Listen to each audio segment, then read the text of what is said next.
The Right Church, From a Seeker to a Finder, written by Peter Hoover of Ontario, Canada, in the late 1970s, published in 2021 by Metamorphose Publishing of Waynesboro, Pennsylvania, USA.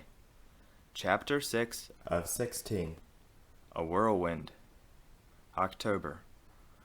Our life at home changed abruptly on Thursday, the 6th of October, 1977. Nellie and I had finished the milking. She helped me in bedding the cows with straw, while Dad attended to the young stock in the shed, when suddenly, looking back, I caught on we had visitors. 4 well-dressed men, city folk, with, of all things, Marvin Petcow in Sunday clothes and a tie, obviously not coming with his cattle truck. "Hi, where's your dad?" he greeted me. "I brought some friends who'd like to talk with him." Before I got much said, thankfully, Dad appeared, and all Nellie and I needed to do was listen.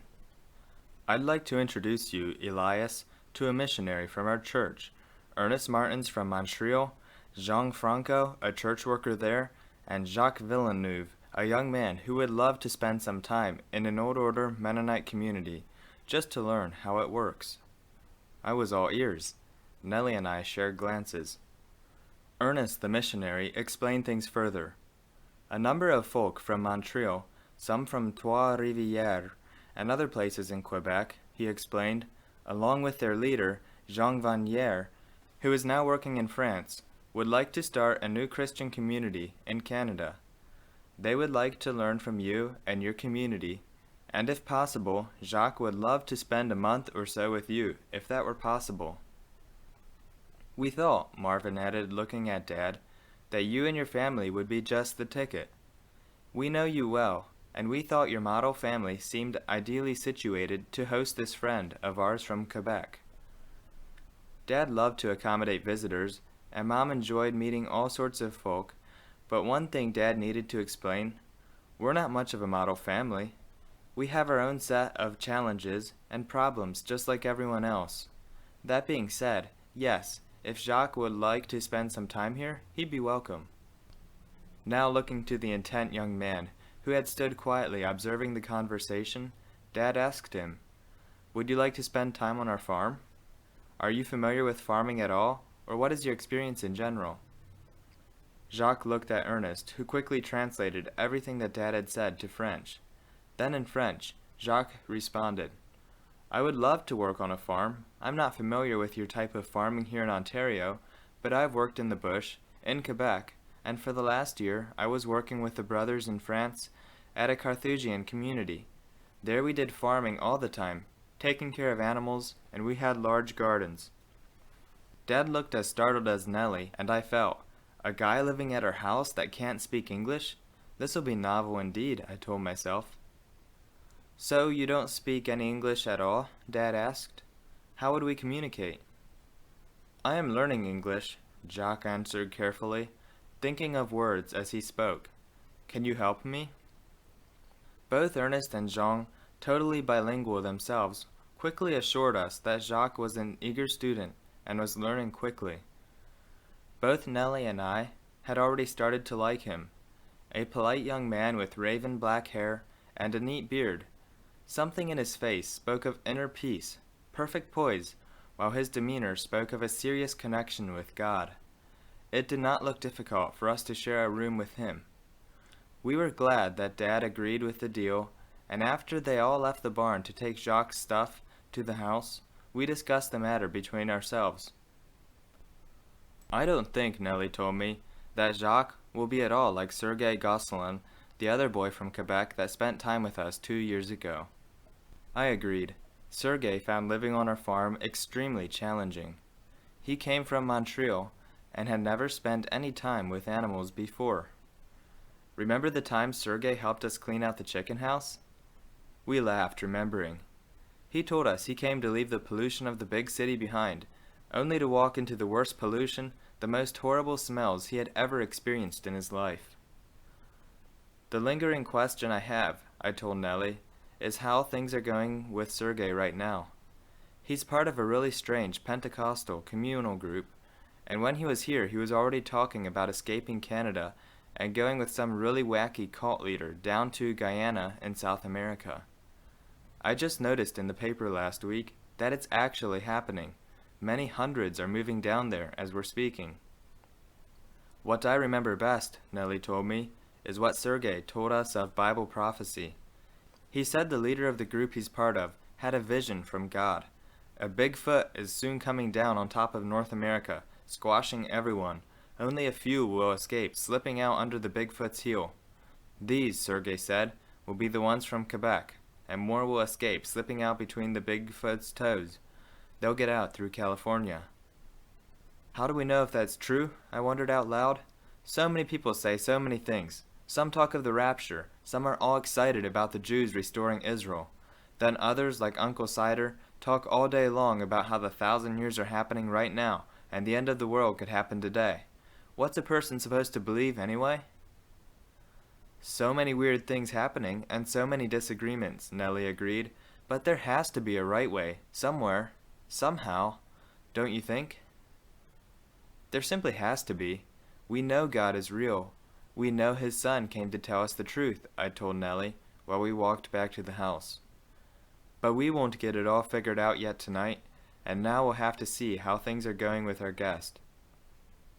We noticed that Marvin's car had left, and Bertha soon informed us that Jacques was upstairs with Mom and Dad getting him settled in the northeast guest room. We smiled, wondering how the following days would go. Back in the greenhouse, while the last Indian summer days gave way to the beginning of winter, I had a great time keeping Randy up to date with how it went with Jacques at our house. How do you manage? He asked me. Can Jacques tell you what he needs, or can you explain to him what he needs to do on the farm? Oh, sure, I told him. He keeps using his little French-English dictionary, and he's smart. He's catching on really fast, and on top of that, he's impressed all of us by his godly character and serious walk with God. He carries his French New Testament wherever he goes. Both my sisters and I have caught him kneeling in prayer, just anywhere, here and there on the farm. I'm forced to look up to him as an example, and am glad he chose to stay with us for a while. Is he a member of the MB churches in Quebec? Randy wondered. Oh, no, I exclaimed. He's not Protestant or Anabaptist at all. He just spent a year in a Carthusian monastery in France. But what he tells me and the article he shares in English translation have me thinking hard. Pausing in my transplanting, I straightened up to look at my friend seriously. I just think there has to be infinitely more to knowing God and eternity and reality itself than what we Mennonites have discovered so far. There's truth to that, Randy said thoughtfully. But where are you planning to find out more? There are all amounts of sources of information, but you cannot tackle them all. You finally have to decide one thing or another and settle on it, don't you think? Yes, I agreed a bit ruefully, but I am certainly not anywhere close to settling on being an Old Order Mennonite for the rest of my life. I can understand that, Randy said. I realize that things are not going the best with you folks, but for me, it looks a bit different. I know our Mennonite brethren churches are far from perfect. We're also battling a whole series of cultural and linguistic issues. Did you realize that some of our churches still loyally have the main services in German? It's not all perfect either, but I'm content to work with what we've got. We are sending missionaries out, all over, into the Congo, into India, into many places in Latin America, and the Far East. I see many possibilities in serving the Lord right here where I am, and I don't see a great need in casting about trying to find greener pastures further afield. You know what? I remarked, as I picked up another pot of delicately sprouted tomatoes. Even though you'd put on fancier togs than I do, and drive a cool car, you're probably a more conservative guy inside than I am. We both laughed, and kept on working in a pleasant atmosphere of peace. While Jacques adjusted to working with Dad at home, cleaning up the garden, pulling out the parsnips, and fixing fence, his English improved, and I was suddenly the one leaving home, for a short while. It seemed a bit odd, and I did not particularly think it was such a great idea, but once again, Dad had allowed himself to get talked into something simply to be nice, helping people in need. This time, a totally German family from the suburbs of St. Catharines itself, Hans and Lisbeth Strauss. We had known them for years. They came regularly, all summer long, to collect fresh vegetables from our garden and to butcher geese in the fall. Mom and Nellie ran a little poultry business on the side, a gaggle of geese, small flocks of free-range chickens and ducks that really caught the attention of the German immigrants, people that had come to Canada after the war. So what was I supposed to do? Dad explained it to me nicely, and once again, I did not see many options to choose from. Hans and Lisbeth, with their youngest son Michael, are traveling to visit their relatives in Bavaria. They come from the city of Augsburg, but they want to leave their oldest boy, Andreas, only 16, at home to take care of their dog, their cat, and as strange as it sounds, to feed their 3 pigs they have in a pen behind their house. They don't want Andreas to stay at home alone, and they absolutely don't trust any of their Canadian neighbors. So they wondered if you would just stay for the night, at least only for 10 days until they come back. She runs a specialty shop of some kind in Hamilton, and they need to come back promptly. Aha! Me sleeping with a city boy in town, alone? Very nice. But out loud I said, well, I guess we'll have to give it a go. Not so sure what the place might be like. They do seem like a unique family. The very first night, I drove down to the city after work to sleep with Andreas. All of my suspicions were confirmed. The word unique did not quite suffice. Their house stood somewhat precariously on an embankment amongst trees, right beside the Queensway. All night long it sounded as if the traffic would be coming through the house. What on earth made your dad think of building a house right here? I asked Andreas. It's safer here, he promptly responded. We're having another world war, you know. But when it comes right out by the highway and in an odd place, it is much less likely for us to get attacked. Really? I tried to connect the dots. Actually, I knew Andreas quite well. During the summer holidays, his parents left him at our farm, sometimes for weeks. He was a nice boy, but just as German and culturally distinct as his dad. It took me several nights to realize what this unusual house really consisted of. One fairly ordinary Canadian house on top. Lots of tools and boxes and stuff that looked like junk to me in most of the rooms upstairs, but the kitchen, the bedrooms, and the bathroom all lay in the basement. Then I noticed Andreas bringing food from what seemed like yet another basement beneath that. Oh, sure, he told me. We have a bomb shelter right here. You should definitely have one too. Then, thinking a bit, he told me, I would never do this to any other Canadians, but I know you are of German background, and on top of that, you're non-resistant Mennonites, so I'll show you something. I was intrigued, and I noticed by now that Andreas was having a great time showing me things previously not on display. We have yet another basement, he told me in a hoarse whisper. Would you like to see it too? Of course, I told him, and sure enough, rolling out a set of shelves, we stepped through another door and down a third set of steps. It was dark and clammy down there, and the bulbs Andreas switched on all came from extension cords. What's wrong with your floor? I exclaimed, never having seen anything quite like it, sort of like permanent ocean waves. Oh, what happened, Andreas explained, is that my dad did not want the concrete guys to see our third basement, so we just dug a long tunnel from the top to here, and they poured it in. After the cement came down, we tried our best to get it all leveled out, but we didn't manage to finish it all before it got hard on us. So it's a bit different. Then, switching subjects, he came up close and whispered into my ear. Behind this locked door, Dad has all the ammo we'll need during the war. I wasn't at all sure that Hans and Lisbeth would have been okay with what I was learning now, but I did have another question. How do you know there's going to be another world war? Come on, he burst out, looking at me as if I was still in grade 1.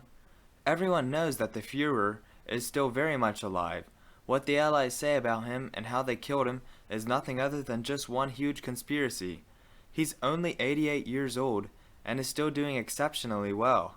Lots of people are with him, and he's just about to strike the whole world, and this time he'll win, for sure. So, I wasn't quite sure what to make of this. Where is he then? This is a real secret. Andreas's blue eyes were shining. But because you're my faithful friend, I'll tell you. Just never, never, never let any regular Canadians know about it." Relishing the moment, he came up to my ear and whispered, "He's down in Antarctica. They have the whole government, the army, and everything down there, underground and under the snow. Don't you think that's clever? It takes us Germans to figure it all out." Back in my room, 2 stories up, I tried to read my Bible and pray while Andreas put on one Simon and Garfunkel record after the next. Did Dad really think this was a great place for me? I wondered. But oh well, I concluded. Nothing lasts forever. It did not. But before the month was over, back sleeping at home again, we had another cultural experience. A Sri Lankan couple Mom had met at a doctor's office in St. Catharines decided to come and visit us. Extraordinarily friendly, they came with a generous gift, a large amount of food, easily enough for all of us to sit and enjoy together. Far better than I expected. I could hardly stop eating the sour fish curry, roti with dal, and some kind of dessert made of stewed jackfruits. Not only did Mom's friends, Saneth and Sukanya, bring food, they brought her brother, visiting Canada at the time, and yet another man from Toronto. I never saw anything quite like it. Both of the men they brought were doctors, Sri Lankan doctors to be sure, and they tried to tell us how all creation is made to work harmoniously in order to function well. Jaydeep, the oldest one of the doctors, had brought his briefcase and promptly opened his briefcase after the meal to show us how he did it. We found it startling. Hundreds of needles, all arranged and clean. To demonstrate, the young doctor, the one they called Yagnesh, sat down in front of him and pulled off his shirt. With obvious expertise, Jaydeep started stabbing needles all over Yagnesh's back, down his spine, into his chest, down his arms, into his nose, and even into his ears. Within minutes, Yagnesh looked like for the world like a pincushion. While doing this, Jaydeep explained professionally and with real gusto exactly what he did and why. One can cure almost anything, he said, with just punching needles into pressure points that make the body operate like it should. One can put people to sleep with these needles and even do operations on their bodies without using anesthesia at all. We call it acupuncture, and humans have been using it for many thousands of years with splendid results. "Are you Christians?" Dad asked Jaydeep. "Oh, certainly," he happily replied. "Jesus of Nazareth was well aware of our manner of healing people. In fact, he used acupuncture himself and came all the way to India to learn how to do it. Now I'm showing you these things as a Christian brother to teach you how to do it yourself. It's easy." Waving his hand at Dad, he said, "Your bad elbow is a temporary ailment. It would easily be fixed. I will leave you some needles and a book that will tell you step by step how to do it. We'll teach Nellie how to use them, and you'll soon be back to what you felt like as an 18-year-old. By now, the cows desperately needed attention. Our elaborate dinner and the doctor's presentation had seriously messed up our chore time, and with Jacques, Nellie, I made a hasty retreat to the barn. "Whew!" I wiped my forehead, once we had the Sergei milkers clinking in rhythm, and the cows, thanks to Jacques, had all they wanted to eat. What next? Nellie shook her head. I hardly know what to say anymore after all this, but I do have a question. They said they believe in Christ, but are you sure that was even true? To our surprise, Jacques came to join us, and hesitantly, with carefully chosen English words, began to tell us things. Those men were Buddhists. We must be careful. We must pray. We must know Jesus, always. There is... From his shirt pocket he whipped out his little bilingual dictionary before continuing. There is deception. Bad deception. Very bad deception, too. Another consultation with his little book. To confuse. Confusion. The enemy of souls wants to confuse you. Both Nellie and I appreciated these wise words of our serious-minded French-speaking companion. All the more so because we knew these words did not come easily. Framed by his neatly combed black hair, his mustache and beard, his pale white face seemed all the more striking as he handed his English New Testament and asked me to read a portion from Colossians chapter 2. I gladly complied. As therefore you have received Jesus Christ the Lord, walk ye in him, rooted and built up in him, and confirmed in the faith, as also you have learned it. Beware lest any man cheat you by philosophy and vain deceit, according to the tradition of men, according to the elements of the world, and not according to Christ. For in him dwelleth all the fullness of the Godhead corporally, and you are filled in him, who is the head of all principality and power. Beware lest any man cheat you. Jacques repeated that sentence. We must watch, we must pray, so we are not deceived. I inspected Jacques' New Testament a bit further, as I had never seen one like it. Which translation is it? I asked. It is the Douay-Rheims Catholic Bible, Jacques told me, and we both thanked him for his brotherly concern. Hours later, long after I finally dropped to sleep, I woke suddenly in a fright. My eyes shot wide open, then relieved. I saw the flickering light of my upstairs room, never totally dark for the lights of the city and Queensway traffic. I smiled. Just a foolish dream, I chided myself. Nothing to get scared about. Then, on second thought, was it really a foolish one? Or was it perhaps a prophetic one? In my dream, I stood at the open barn door, with Nellie coming out with an empty basket to collect the eggs. Just then, a terrible summer whirlwind swept through the yard between the barn and the shed, whirling out past the house and out the lane. A real wind warble, as Dad called them. The wind whipped up Nellie's apron, grabbing her basket, and spun her around and around in a whirl. For a second, I found it funny, but fright struck me with the power of the unfriendly wind, caught her, and seemed likely to sweep her away, until I woke up, dazed. Comical, perhaps, for a dream, and I resolved at once to tell her about it during the morning milking. Then, contemplating on what happened in my dream, it no longer seemed so funny. Instead, isn't that exactly what's happening with us right now? I asked myself. The whirlwind's already struck, just like it did in Job's time, where his children had a party, or else it might have been what Elijah saw from the mouth of a cave in the desert. Oh, Father in heaven, I prayed, please do not leave us in the whirlwind. We're getting dizzier all the time. Reflecting further on our church situation, I sort of thought it would be nice if life would just slow down, go one straight direction, and become more stable. Or would that even be nice? Maybe just boring. Or even worse, going straight ahead in the wrong direction with not even a chance to correct the problem. Whatever the case, I needed to go to sleep now.